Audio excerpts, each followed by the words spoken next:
Studying at home where there's a large family can actually be tiring, can be something exhausting because you don't have time for yourself. You understand? You don't have time for yourself. The little time you have to study, face your book, it's either your mom is calling you, it's either your bro is disturbing, or they want to send you work, you have to go and do stuff or the other. Understand? So staying at home where there's large family can be something that makes a lot of students fall out in their academics. Understand? What I'm holding here is a spoon. so so it's not an easy stuff saying at home where there's a large family. So how can I be able to stay? How can I be able to study when I'm staying with a large family, father, mother, brother, sister, auntie, nephew, niece?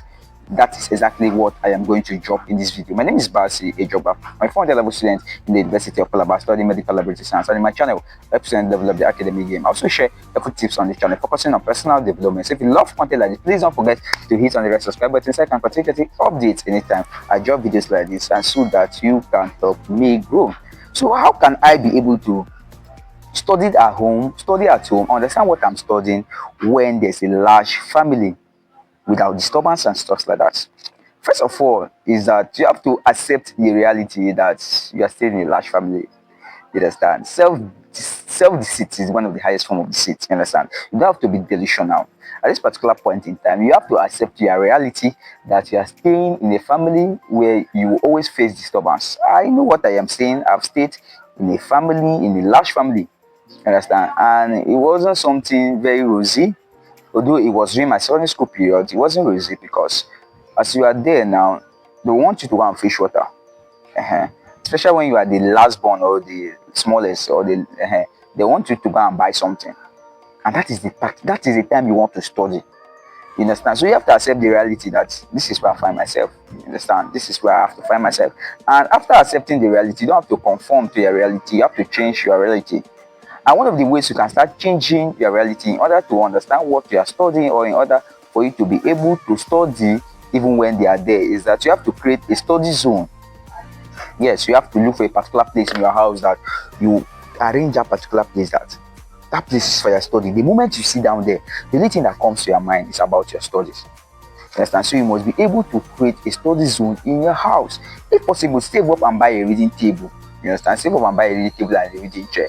Don't say your bed you study when you are sleeping. No, no, no, no. When you are doing like that, even your family will not take you serious. But when they see that you have bought a reading table, you have bought a reading chair, you have looked for a particular place and kept them in the house, and you are studying there, that place is now sacred to place. You understand? That place is now your study zone. So you must look for a study zone in your house.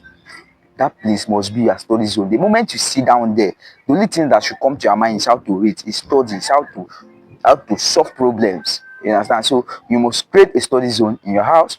Thirdly, is that you must use, when you are studying, you should always use the short focus blocks. That is what I call the Pomodoro technique. Study in short focus session. That means it might be impossible for you to study 1 hour at a stretch, especially like I said, in a family house where there are a lot of people. But you can study in short focus block. That means you can study for 25 minutes, have a 5-minute break, and come back and study for 25 minutes and stuff like that. You can be breaking your study into short focus block. Not necessarily you have to sit down and read for 3 hours at a stretch. Sit down and read for 1 hour at a stretch without standing up. No, no, no, and no. You can study for what? Short focus block. Study for 25 minutes. Go out, go and do 1 or 2 things, come back and study for 25 minutes. It will actually help you. Yes, I'm speaking from experience. It will actually help you. Fourth is that, if possible, if you can, try and communicate with your family. Understand? Maybe call for a family meeting. You understand? And communicate with your family. Tell your family that actually you want to study. You understand? And the noise in the house is disturbing you. So by calling the family meeting, will actually help them understand you, and you also understand them, instead of just assuming that probably they don't want you to study or stuff like that. So when you call for a family meeting, you tell them, oh, I want to study, but the noise in this house is disturbing me. I cannot study, and I want to have the best result. I want to graduate with good flying colors. I want to pass my semester exam. I want to write my WAEC and pass. I want to pass my post-UTME and stuff like that.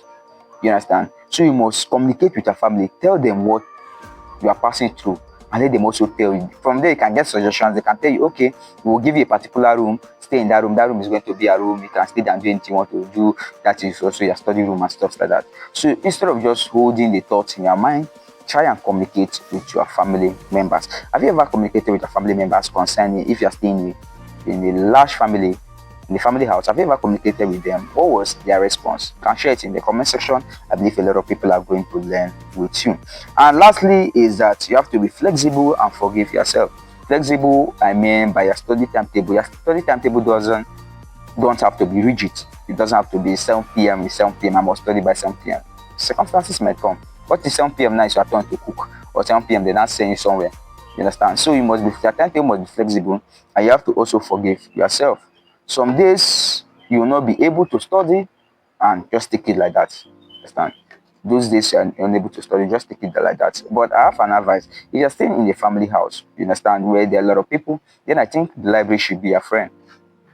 Make good use of the library, make good use of the school library. If you can't access the library, maybe because of library cards or whatsoever, then I think you should talk to a friend, and tell the friend what you're passing through.